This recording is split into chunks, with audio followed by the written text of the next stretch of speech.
Oke, jadi kita bakal market update lagi. Sebenarnya buat hari ini nggak bakal terlalu banyak ada saham baru yang bakal dibahas dan gue bakal lebih ke nge-review apa yang kemarin udah gue masukin karena conviction saham-saham yang gue pilih-pilih itu ternyata makin ke-confirm lah di opening hari ini. Jadi kita mulai dulu ke saham yang sekarang gue lagi menarik yaitu INKP. INKP ini dia dimainkan oleh satu big player ya, itu DH. Jadi waktu gue pertama kali lihat sebenarnya pas minggu lalu ya, gue lihat kalau misalkan dari Februari 6 gitu, Februari 6 atau kita ambil Februari 1 lebih banyak kan? Ya, Februarian itu dia average di 9.995 dengan 200.000 lot gitu. Artinya pump pump setelah crash itu dia dari bawah sini nih, sekitar bawah sini dia yang beli sampai sekarang udah naik sekitar 20% gitu. INKP 20% dan DH ini sinar mas ya. Jadi dia emang berkaitan dengan INKP. Dan ini juga didukung sama beberapa broker asing, ada YU average-nya 9.600, tapi tetap big player-nya ada DH gitu. Dan ini bayangin selama 20 hari ya, ketika di pump dia average di 200.000 lot buying lotnya. Terus tiba-tiba hari ini pas opening, boom, dia beli 120.000 lot di average 10.400. Jadi barang yang dia udah kumpulin dari Februari awal sampai Februari tanggal 20 minggu lalu, itu dia beli setengahnya dalam satu hari. Setengah dari 200.000 lot, berarti 100.000 lot. Dalam satu hari di average 10.400. Which is sekarang opening market aja, opening besok gitu, masih di bawahnya.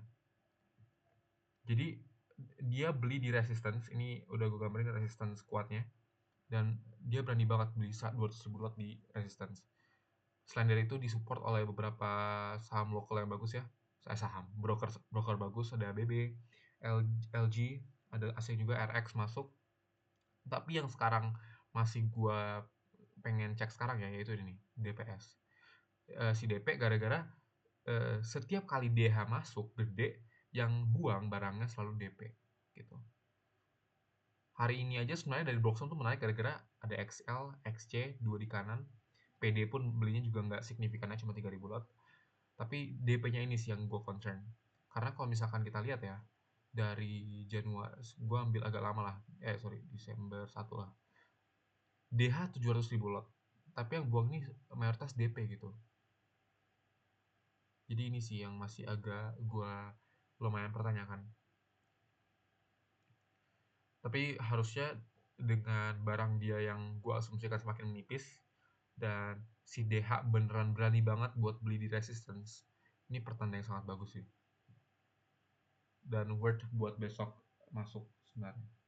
Dia hari ini average 10.400 man, 120.000 lot dia resistance gitu. Jadi ini bakal gue tulis juga deh biar gue nggak lupa ya. DH beli 120.000 lot dalam satu hari, average 14 10.440 gitu. Singkatnya gitu aja sih sebenarnya KP. Tapi dari sisi lain ya, technical chart lain, secara volume bagus, dia naiknya volume tinggi, turun volume rendah. Tapi dari RSI sih dia oversold banget.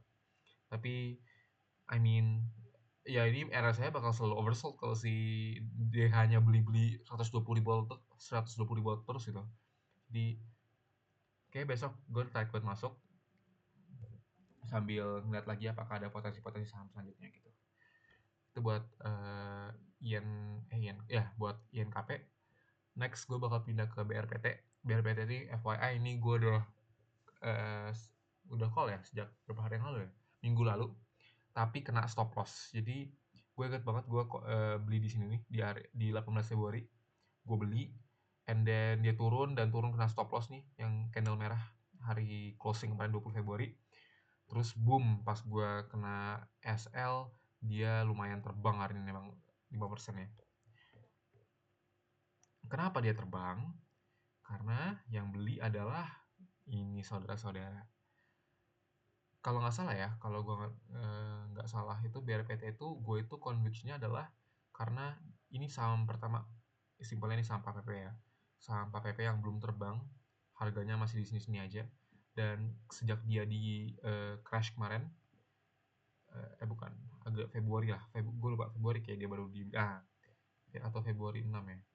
Nah, pokoknya recently ya, dia nggak beda ya, dia bukan kayak abis crash langsung diakumulasi, tapi dia seling-seling. Nah ini nih di area 6 Februari nih, area 6 Februari pas dia drop merah di sini, itu yang beli-beli udah mulai menarik karena kita lihat dari yang beli ya, ada RF, MG sama HP, mereka total 300.000 lot di average 2100 sampai 2200. Tapi permasalahannya adalah yang menjadi alasan kenapa gue masih nggak terlalu sepede itu ya ke BRPT waktu itu adalah pertama dari belinya sendiri ada retail XL, YP, XC, terus di sisi sellernya itu dominan asing yang kuat juga gitu, ada BK, AK, YU. Sorry, ini Februari 20. Nah ya, RF sama lah ya, mirip sama yang tadi gue bilang, retail dan asing di kanan. Jadi gue di sini agak mikir-mikir kayak emang sih yang beli tuh broker-broker kuat lokal tapi asingnya masih selling. Dan kebukti di Februari 20 tuh Februari 19 ya yang pas dump tuh. Nah ini XL-nya beli gede banget. AKBK dan beberapa broker lokal buang. Februari 20-nya BK mulai ngumpulin. Walaupun ada partisipasi retail tapi BK lumayan lah gede. Dan sekarang hari ini Februari 23 kita lihat aja deh Februari 20 ya. Februari 20 top bayar 23.000 lot. Berapa? Sorry, 40.000 lot. 40.000 lot, 19 itu 22.000 lot, sepi lah, volumenya rendah. Tapi pas Monday, hari ini buka langsung 90.000 lot AK, asing masuk, broker lokal yang funds masuk kuat, banyak asing juga yang masuk gitu. Sedangkan retail, ya tuh retail berjejer nih, tiga dewa retail di kanan semua. Ini Broxom yang sangat indah, BRPT. Sangat baik. Dan ini besok bakal terbang. Gue yakin banget minimal harusnya ya, prediksi gue minimal 5% dapat harusnya. Kalau sampai nggak di 5% lebih, itu kesempatannya tinggi banget buat re-entry atau kalian yang belum masuk gitu loh. Oh kalian sih, gue kayak YouTuber ya, buat gue sendiri, sorry. Jadi BRPT harusnya besok terbang dan banyak influencer yang nge-call menurut gue nanti Fortis Candle, Henki, mungkin ya. Prediksi gue doang karena ini bagus banget browsernya. Ya, mungkin besok gue FAK nggak ada yang tahu, tapi menarik buat dimasukin lah BRPT ini. Secara chart emang agak oversold, tapi secara Broxum dan yang lain menarik banget.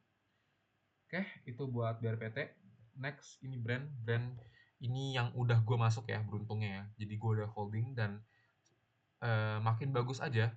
Kemarin kita lihat hari ini sangat baik ya Broxumnya. BK, ZP, RXAG, asing-asing, terutama BK ya. Dia beli lagi average 8.100. Belum ada partisipasi retail untuk beli, which is good. Retail mayoritas ada di kanan, XLPD sama XC juga ada ya. AK masih jualan, tapi ya looking everything at once ini tetap bagus sih. Terus dari chart sendiri dia masih di area support, tapi rangingnya makin sempit gitu. Ini conviction yang bagus juga karena kan artinya semakin kecil rangingnya, semakin rapat, nanti potensi terbangnya makin tinggi gitu. Karena setelah dia berhasil mantul-mantul kecil nih, pas udah ada nggak ada lagi langsung terbang, nembus trendline turunnya, and then menuju ke support yang gue tandain gitu. Itu brand sih. Dari volume bagus ya, turun volumenya makin rendah by the way, dan stok udah mulai turun, stokastik ya. Overall brand still a good one. Ini kalau kalian masih mau masuk ya, ini masih murah banget. AK masih 200.000 lot, 8.800. AKBK asing masih nggak keluar gitu dari saham brand. Itu buat brand masih a very good bet. Dan terakhir PTRO, ini gue udah ngomongin saham ini beribu-ribu kali. Kemarin sempat dikasih, gue tadi naruh jaring lagi, kan average gue 7.063 kalau nggak salah. Terus gue taruh lagi barang order buy di 7.075 dan dapat hit, dan jadi sekarang gue udah sekitar 80% dari apa yang gue pengen masukin di PTRO udah masuk ke PTRO. Jadi gue makin seneng karena baik lagi dikasih turun kayak gini gue bingung sih jujur. Maksudnya kayak bukan bingung, masih apa ya, kayak ya udah terima kasih karena masih dikasih turun gitu, masih dikasih re-entry karena kita lihat aja ya pas penurunan 18 Februari sama 23 gitu. Pertama volumenya rendah, lihat tuh menurun ya, bukan volume tinggi sambil selling. Dari 18 kita lihat Broxom ya, 18 Februari tuh dominan menurut gua gara-gara PD sama YP. Oke, menurut gua XL bukan masalah di dalam PTRO yang bakal nanti gue jelasin tadi. XL bukan masalah karena menurut gue dia impostor, tapi PDYP menurut gue yang bikin kemarin tuh partisipasinya agak aneh dan juga dimotivasi oleh HP dan beberapa asing ngejual. Tapi masalahnya angka tersebut menurut gue apa ya, koreksi sehat lah sebutannya ya, koreksi sehat. Karena kalau Broxum yang kita cek hari ini doang ya, pertama YPBK udah mulai masuk lagi, AK juga udah mulai masuk lagi asing-asing, dan retail XC di kanan, PD masih dikit tapi 1000 lot juga nggak signifikan. Dan ya di sini yang pasti agak disasin karena XL ya, XL 7100 dan di kiri. Tapi menurut gue entah kenapa XL ini buying powernya gede banget di PTRO. Jadi gue punya firasat ya, ini ada smart money yang main di XL, main di Stockbit. Jadi gue nggak terlalu takut sih, karena again conviction gue selalu sama. Kalau kita lihat apa chart ini ya, chart PTRO ya, selalu Broxum ya. Ini simple, langsung ke Januari 1, lihat average mereka berapa, HP sama AK. HP proxy-nya Pak PP yang dipakai brokernya oleh Pak PP, average 10.600 di 460.000 lot. As simple as that. Dan dari chart sendiri dia bikin semi cup and handle, sekarang udah turun ya. Ini bagus banget patternnya kalau kita lihat cup and handle pattern ya. Sebenarnya ada dua ya cup and handle pattern, tapi gue ambil yang satunya aja. Cup and handle pattern tuh sama ya, dia akan turun dulu handle-nya and then langsung naik gitu. Dan ya harusnya gue percaya sih dengan ini resistance yang kuat ya, resistance kuat di area 7.100 sampai 7.000, dan dia turun sebagai handle, potensi pumpnya masih naik. Tinggal HP-nya buyback, barang-barang yang dia udah buangin ataupun AK nambah gede lagi, it's a very good bet untuk PTRO. Jadi overall itu aja buat pembahasan market. Untuk gue summary sih, gue kayaknya bakal gue udah seneng dengan PTRO dalam posisi PTRO sama brand gue. Untuk BRPT dan ini ANKP, mungkin BRPT gue bakal ngambil ya, karena gue agak apa ya, saham yang udah gue conviction lumayan lah ya di BRPT kena cut loss dan sekarang udah mulai naik lagi, jadi mungkin ini tempat entry gue lagi. Dan untuk INKP ya bakal wait and see lah, lihat besok IEP-nya berapa. Oke, itu aja buat hari ini.